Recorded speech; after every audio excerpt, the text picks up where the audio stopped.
Assalamualaikum warahmatullahi wabarakatuh. Anak-anakku semua kelas 7, hari ini kita akan mempelajari materi Al-Quran. Seperti kemarin kita masih di bab 3, akan melanjutkan pembahasan tentang hadis. Bab 3 hadis tentang apa kemarin judulnya? Hadis tentang iman dan ibadah. Pada hadis yang pertama, kalian menjelaskan tentang apa itu kemarin? Pembahasannya menjelaskan tentang iman. Dari siapa hadis? Dari siapa itu hadis pertama? Dari Ali bin Abi Thalib. Kemudian hadis yang kedua dari siapa? Umar bin Khattab. Sama-sama menjelaskan tentang apa? Iman. Ya, hadis 1, hadis 2 dipelajari, dipahami. Sekarang kita masuk ke hadis yang ketiga. Silahkan bukunya dibuka, modulnya halaman 42. Halaman 42. Ayo dibaca bersama. Bismillahirrahmanirrahim. An Abi Hurairah qala Rasulullah sallallahu alaihi wasallam, al-imanu bid'un wa sab'una syu'batan fa afdaluha qawlu la ilaha illallah wa adnaha imatatul adza anit tariqi wal haya'u syu'batun minal rawahu Muslim. Hadis yang ketiga artinya dari Abu Hurairah radhiyallahu an, Rasulullah sallallahu alaihi wasallam bersabda, iman itu terdiri dari 71 cabang. Ya, hadis ini menjelaskan yang pertama cabang iman. Yang paling utama, cabang yang paling utama yaitu ucapan la ilaha illallah. Kemudian yang paling rendah yaitu menyingkirkan gangguan dari jalan. Adapun malu melakukan keburukan, malu melanggar aturan termasuk dari cabang iman. Jadi pada hadis yang ketiga ini masih berkaitan dengan iman. Dari Abu Hurairah, Rasulullah bersabda bahwa iman itu cabangnya ada 71. Yang paling tinggi adalah lafaz la ilaha illallah. Kalau kita memahami ucapan la ilaha illallah itu sangat besar maknanya. Artinya apa coba la ilaha illallah, Mas Dafa? Artinya apa?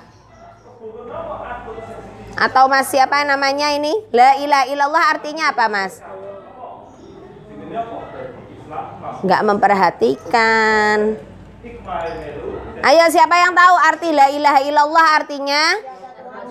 Iya, tiada Tuhan selain Allah. Masa sampai enggak ngerti arti la ilaha illallah artinya tidak ada Tuhan selain Allah. Ucapan la ilaha illallah itu adalah cabang iman yang paling tinggi. Kenapa? Karena lafaz la ilaha illallah mempunyai arti yang luar biasa. Tidak ada Tuhan selain Allah. Ketika kita sudah gemar melakukan la ilaha illallah, sampean tahu miftahul jannah apa?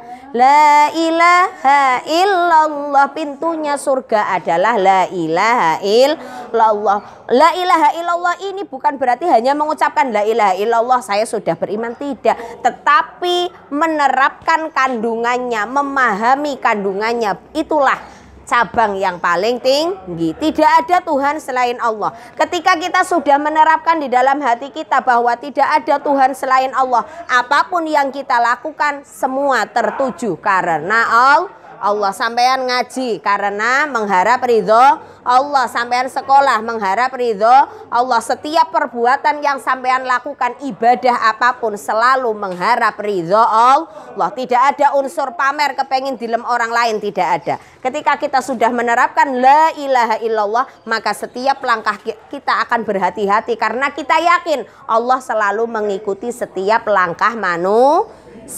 semua yang kalian lakukan meskipun tidak ada satu orang pun yang tahu, Allah mesti tahu.